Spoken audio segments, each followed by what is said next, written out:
Hello? I'm talking to you. Želite naučiti engleski? Imate li blokadu, nervozu kad trebate progovoriti u javnosti? Učite engleski godinama, ali čini vam se da stojite na mjestu i nikako da progovorite. Većina ljudi se nađe u ovoj situaciji. Razumijete druge, možete čitati i pisati, ali kad trebate nešto reći, riječi jednostavno ne izlaze. Više puta ste pokušali učiti engleski, ali bez rezultata. Ako vam je ova situacija poznata, možemo vam pomoći. U inicijativi Škola engleskog jezika sve je podređeno jednom cilju, i to da stvarno naučite govoriti engleski jezik. Učit ćete uz pomoć Kale metode, brze metode uz koje je milijun ljudi diljem svijeta naučilo engleski. Metoda se fokusira na 3 stvari. Govorenje bez prevođenja,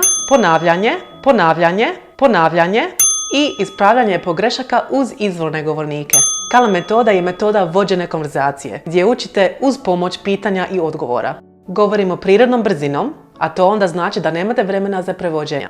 Međutim, uvijek smo tu da vam možemo pomoći sa odgovorima. Ako želite poboljšati svoj engleski brzo, prijavite se na jedan od naših intenzivnih tečajeva u Zagrebu ili u Splitu. Dođite na besplatni probni sat i uvjerite se sami kako brzo možete progovoriti. Kale metoda vam daje samopouzdanje za govor na engleskom.